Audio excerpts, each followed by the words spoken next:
Good morning and happy Friday, April the 4th. I'm Lindsay Hausman. We begin this morning with a scam alert. This week, investigators were alerted to a new scam, this one involving Facebook Marketplace and Venmo. The victim was selling an item on Marketplace. An interested buyer asked to use Venmo for payment.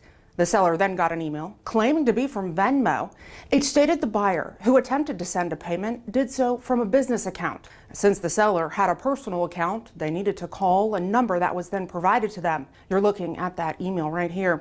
Folks, it's a scam. First, look at the email address, venmotransferinc.com@gmail.com. And when the seller called the number provided, the seller, well, he got suspicious. Here's Lieutenant Eric Calendine. Call the number. They take through the process of, hey, there's this pending transaction. It's for $170, but the buyer also has to send you an additional $500 to verify the account.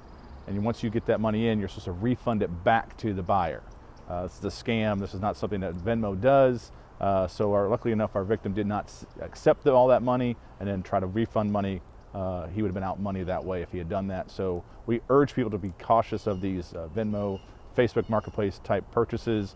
Always verify, do your due diligence. Don't go off an email that looks like it's from a customer support.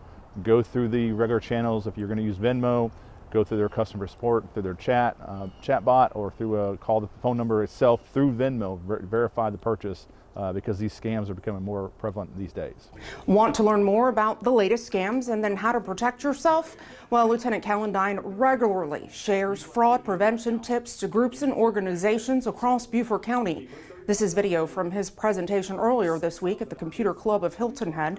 You can reach him by calling 255-3427 or send him an email. That's ecalendine@bcgov.net.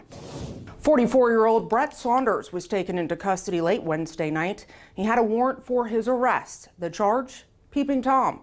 On March 27th, deputies took reports that Saunders had not only been peering through the victim's home windows, but had left a note at their door. Each incident was caught on home surveillance cameras. 61-year-old David Jones remains in custody. He was arrested on Sunday for trafficking meth. Jones was the passenger of a car that was pulled over. Well, during that traffic stop, deputies found meth inside the car. Jones admitted it was his. Deputies also learned that Jones was wanted in Lawrence County, South Carolina, on the same charge. Each year, April, well, it's recognized as National Child Abuse Prevention Month. It's a time dedicated to raising awareness and promoting prevention efforts to protect kids from abuse and neglect. Today is Go Blue Day. Everyone is encouraged to wear their favorite color blue in honor of preventing child abuse. Of course, I'm sporting my blue today. While this is a national campaign, the local nonprofit Hopeful Horizons is showing its support through various events all month long. To learn more, visit hopefulhorizons.org. How about that storm that moved through our area on Monday? That brief weather event downed trees throughout Beaufort County, and Burton fire crews responded to calls for trees blocking roads and damaging homes. In Bluffton, a tree fell on top of a car on May River Road. No injuries were reported in any incident. The National Weather Service warning inland temps could soar near or above 90 degrees this weekend, with coastal areas reaching the mid to upper 80s. Stay cool and stay safe. Make sure to hydrate often, wear light-colored clothing, avoid the midday heat, and never leave pets or people in hot cars. Plan ahead and beat the heat. Now to a traffic alert. This in Bluffton. Overnight road repairs on Bluffton Parkway between Buck Island Road and Red Cedar are underway. Weather permitting, work will continue through next week, each day from 7 at night to 7 in the morning. Now you can expect lane closures during these times. Of course, please drive with caution in work zones. Congratulations to our newest graduates of our Citizens Police Academy program. On Tuesday night, our 2025 spring CPA participants graduated from the 9-week-long course. It's a great program that introduces the public to the different divisions, sections, and units here at the Sheriff's Office. And graduation came on the heels of a great field day on Saturday. CPA participants learned about our special teams as well as viewed in-person demonstrations from our patrol canines and SWAT team. It's a day that always is a favorite. I've spent 23 years of my life in the military, traveling in foreign countries, standing on a wall so that we could protect what comes into this country. These young men and women, they stand on a wall every day and every night for us. And what we went through to see that lets us know that they have all the equipment that they need between the ears, their hearts, and on their bodies to make sure that we can sleep safe at night and not have to worry about what's going on around us. The world is in turmoil. But in Beaufort County, I can say that we've got the best of the best. Well, before you know it, registration for our fall program will be open. Be sure to start looking for that information on our social media platforms in May.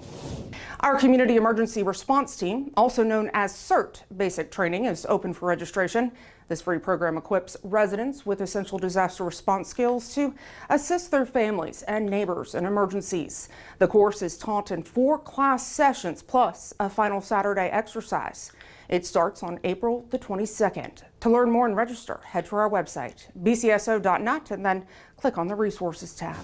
Lieutenant Danny Allen and Patrolman First Class Tatiana Grissett proudly represented BCSO at the South Carolina State University Law Enforcement Expo on Thursday, connecting with students and inspiring future law enforcement professionals during the university's Criminal Justice Law Week. Meanwhile, Michaela Bibbins of our recruitment team engaged with potential applicants at the Lowcountry Career Fair that was held at the Beaufort National Guard Readiness Center. Events like these always allow us to share the benefits of a career with BCSO and connect with those ready to serve our community. In good news, join us in congratulating Sergeant Christopher Patridge. He's been named the Rotary Club of Hilton Head Islands Officer of the Year. A patrol deputy with our Southern Enforcement Branch, SWAT team member, and key contributor to the Violent Crime Task Force, Sergeant Patridge exemplifies dedication and excellence in service to both our agency and our community. Well deserved. Spreading smiles and showing appreciation, our public affairs team proudly teamed up with the Bluffton Township Fire District for Hugaroos Tag and Bag event, ensuring children in need feel comforted during tough times. In 2024, this nonprofit, well, it delivered more than 15,000 stuffed animals, or hugs, to kids across the Lowcountry and Coastal Empire. On Thursday, we processed 960 stuffed animals, each one now ready to bring warmth to a child facing illness or trauma. And a special shout out to our evidence and property management team. Your dedication and hard work, well, it doesn't go unnoticed. And of course, there's no better time to celebrate you than during National Property and Evidence Professionals Appreciation Week. Thank you for all you do. Are you looking for something fun to do this weekend? Well, here's just a few things happening across Beaufort County. Tonight in downtown Beaufort, hop into First Friday, Easter edition. From 5 to 8, enjoy all that downtown Beaufort has to offer, from shops to dining and fun. Make sure to keep an eye out for hidden Easter eggs too. Movie nights in the park, well, they're back in the town of Bluffton. Tonight from 5 to 8 at Oscar Fraser Park. Enjoy games and bounce houses, plus the movie Despicable Me. Staying in Bluffton, tomorrow morning, the Golden Egg 5K steps off at 8:30 at Buckwalter Place Park. Not only will the Easter Bunny be there for a fun run, but there will also be an Easter egg hunt. Also in Bluffton tomorrow, the public is invited to Lowcountry Community Church for its Easter egg hunt. There's fun for all ages. That starts at 10. Then tomorrow afternoon in Bluffton from 2 to 5, Cornerstone Church hosts its Spring-a-Palooza.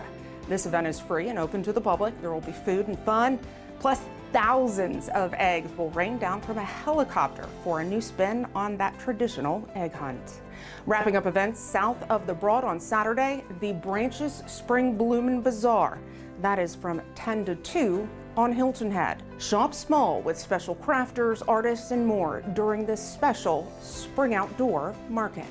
Now to Beaufort, where the Junior Service League of Beaufort County invites you to its first ever Scales and Tails Kids Fishing Tournament. That's from 10 to 2 on Saturday at Henry C. Chambers Waterfront Park. It's for kids 12 and younger with a $10 entry fee. Lastly, starting at 11 in Port Royal, it's the 2025 Lowcountry Food Truck Festival. That's on Paris Avenue. Let's connect. If you have questions or ideas, feel free to reach out. My email is lindsay.hausman@bcgov.net. Plus, I encourage you to connect with us on all of our digital and social media platforms. Also, stay connected with Everbridge. Download the Everbridge app for free from the App Store or Google Play. It's the blue icon with a white check mark. Just search Everbridge, install, and then enter your zip code, subscribe, and allow all notifications. Starting April 21st, we'll no longer send text alerts unless it's for critical incidents. All notifications will go through the Everbridge app. Thanks for watching this week's episode. We'll see you next week. Stay safe and have a great weekend.